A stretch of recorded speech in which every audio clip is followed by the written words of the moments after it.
welcome back to my channel. In today's video, we are going to be journaling about my day and my old altered book. So on this day, I went and had a bit of a car picnic in a park and painted this picture here. Here is my old altered book. I started this in 2022, I believe, and kind of didn't make it very far in it. So I'm looking at this for the first time since then with you.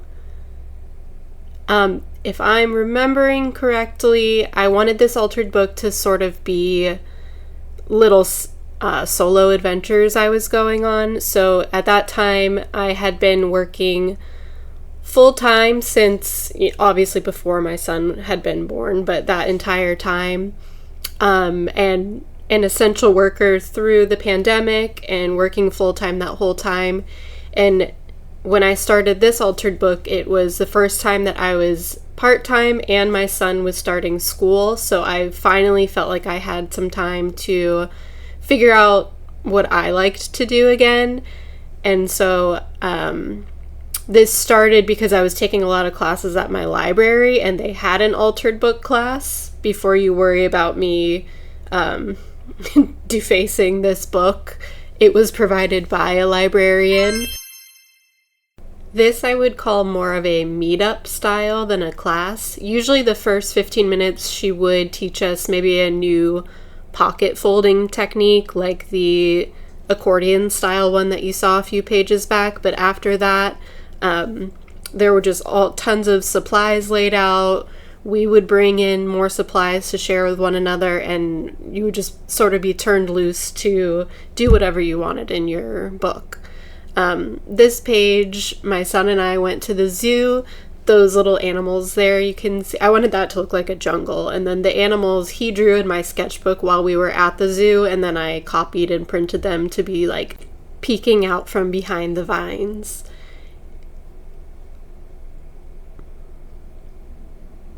And that's where I stopped. My son was in kindergarten and we were getting sick non-stop. Either I couldn't go out on these solo adventures because he was home from school sick, and then once he was better and back at school, it would just take me out. Yeah, I'm sure all the other parents know exactly what I'm talking about. So now we are working on the day that I just had, where I went out and I packed like a little picnic basket for myself kind of as a novelty.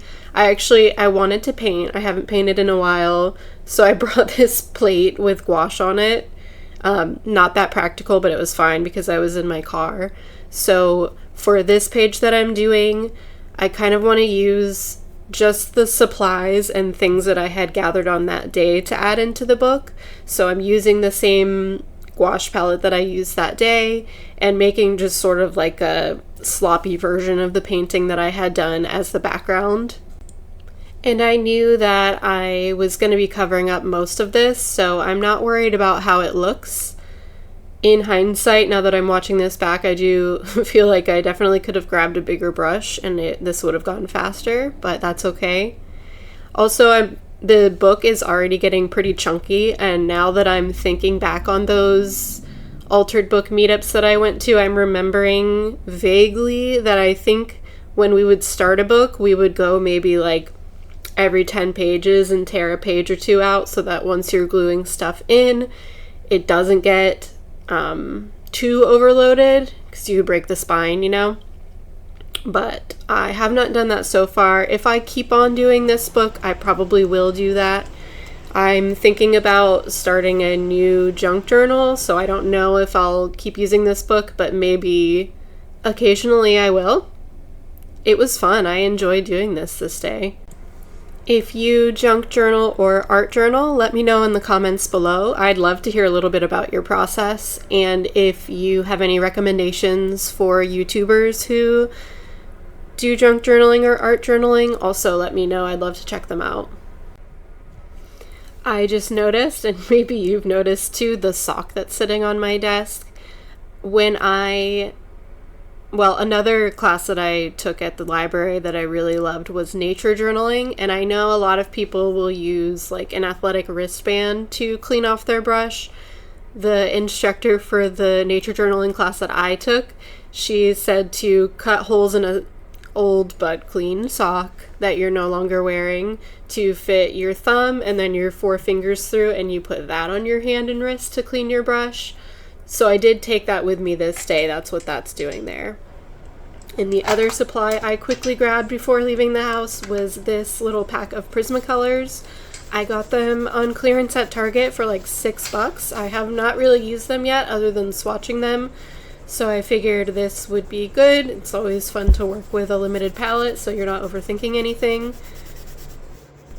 Also, my studio is still in transition. I have everything moved into the new room, but it is not organized yet. So this little set was super easy to grab quickly without having to think about anything. I did forget to bring a pencil sharpener. You'll see that here. I'm not even having it handy while I'm working on this at home, so this pencil got really short really fast. The other thing that I forget to bring like every time I go out of the house is my view catcher. I think I want to like sew a little kit that I bring out with me, so that's slowing me down, but I do really need to put together a kit with my view catcher in it so that I have some practice and help with picking compositions. On this day I did, you make little L's with your fingers and make a frame with your hands, and I did that, and I think that worked pretty well for the original painting in the sketchbook that I did for that composition. Okay, I'm going to throw on some music while I finish this drawing part, and I will come back when I start gluing things into the journal.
There's obviously endless ephemera you can get out there to use for your art journal.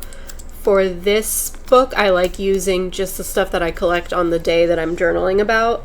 So for this day, it was just the sticker packaging that was on the lunch that I got. And then I also use an envelope from junk mail that came that day. What I'm doing here, what I felt like was the most interesting thing to do with this sticker was to reflect something that I didn't like about the painting that I did. In the painting, I include a volleyball net that was there, but then I didn't include any figures, so it just looks like a random blue rectangle behind the tree. But I like it in sticker form. I feel like that was kind of an interesting thing to do with the sticker instead of just having it just horizontal or vertical across the page randomly.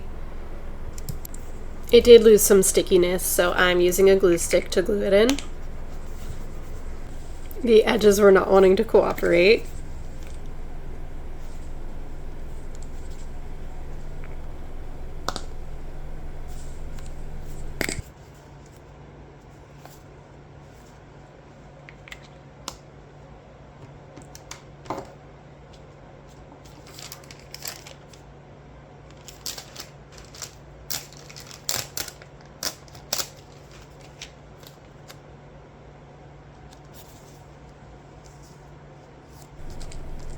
Here you can see real time how long I think about where I'm going to put this other sticker. Where would you have put it? Let me know in the comments. I do really appreciate how open-ended and low pressure art journaling can be. Drawing and painting can be relaxing, but sometimes you can really get in your head about it. And I feel like with this, it's more about being in your hands and in your head. It's so tactile. You're tearing things and gluing things down. I find it personally a really relaxing process. And next we've got the receipt for my food. Doesn't it feel so good when they put a smiley face or a heart or whatever next to your name? This was an online order, so it's not like it was personally directed towards me. It was on everyone's order, but it still just feels really nice. And I'm not sure if the person who wrote these out was the same person who handed me my food, but that person complimented my tattoo, so I like to think it was her and that she just has like a really friendly, positive attitude.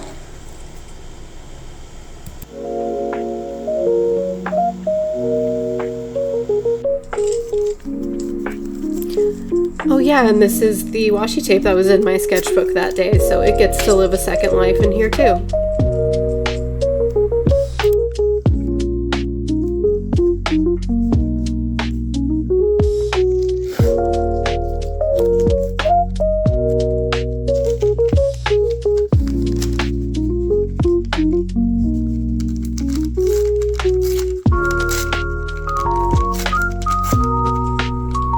There's nothing deep to me tearing this receipt in half. I just thought it would be more visually interesting.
Basically, the things I was trying to resolve were this blank space down here that I'm covering up now, and really wanting to use the envelope, the window on that envelope, but trying to put it over the trees, I felt like it was covering up too much of the tree and the sticker volleyball net that I liked. So that's what was taking so long. I was moving it all around the page, and this is what I decided to do. I trimmed down the window of the envelope so that I can still use a little bit, and then I put a blank part of the envelope under that on that big empty space in the journal. Sort of as like a little interactive feature, I can write something underneath it that you can see through the envelope, but also you're going to be able to lift up that piece and see it more clearly. And then I wanted to use this piece of the washi tape from the painting that had paint on it to carry some of that through to the journal. And we are going to come back to that element because I don't know what I want to write there yet. And at this point, I could have been done, but I think I was still in the zone and enjoying gluing things onto the paper and tearing. So I start just using some of the envelope, gluing the other side, like the other pattern side of the inside of the envelope in just random places for a little bit of added texture. And then I used a couple pieces to put on top of the tree branches for no real reason. There was really, like I said, there was no thought to it. I just was having fun and I wanted to keep going. So I'm just adding random things on here while I'm in the back of my mind kind of thinking about what I want to put under that window.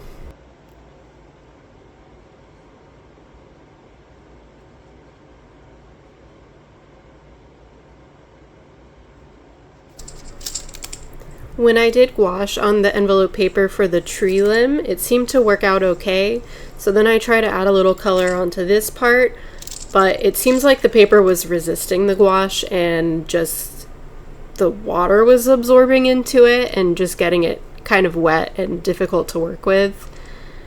Yeah, that part was, I won't say frustrating, but I think that is when I started to feel like I was getting close to being ready to be done, but I did want to write something on there. And now, of course, I've got to wait for it to dry so that I can do that. So again, I'm just kind of piddling around and doing other random things while I wait.